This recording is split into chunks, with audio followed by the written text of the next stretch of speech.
chers auditeurs, bienvenue à la vidéo.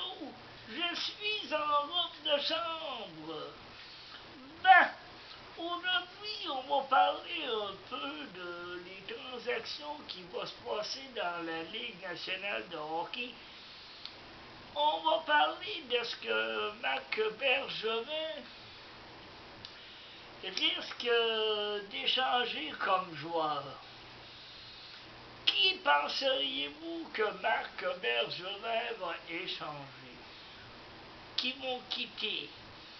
Mais moi, j'ai bien l'impression que alors vraiment, c'est triste parce que moi, j'aime beaucoup ce joueur-là.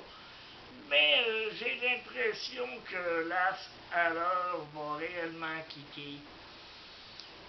Que David Desharnais, oui, avant la fin de son contrat, j'ai l'impression que lui aussi il va quitter. Pas parce que David Desharnais n'est pas un bon joueur.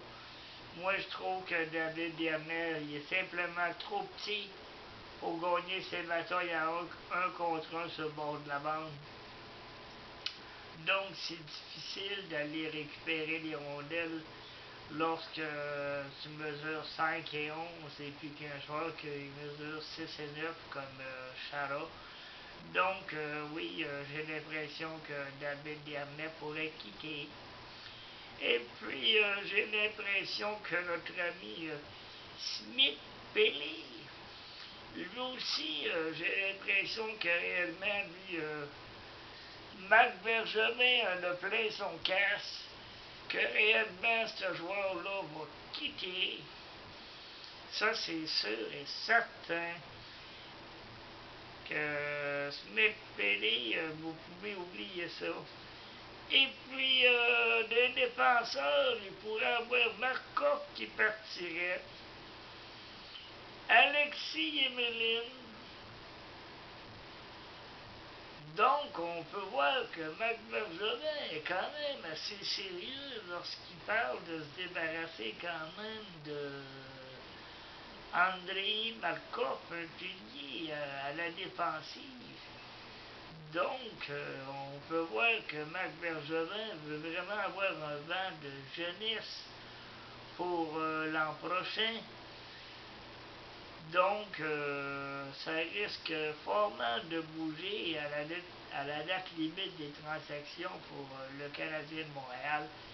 Et puis, j'ai l'impression, moi, que Ben Scriven et puis Mike Condon vont être au camp d'entraînement l'an prochain. Et puis qu'il va y avoir le jeune Zachary Fucale qui va faire partie du camp d'entraînement. Eh bien, j'ai l'impression réellement que si Zachary Fucale connaît réellement un bon camp d'entraînement, qui pourrait être le substitut de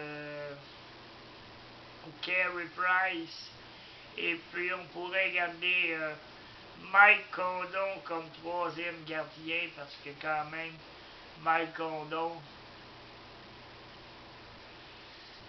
lorsqu'il est dans les filets, c'est un gars qui a quand même pas beaucoup d'expérience.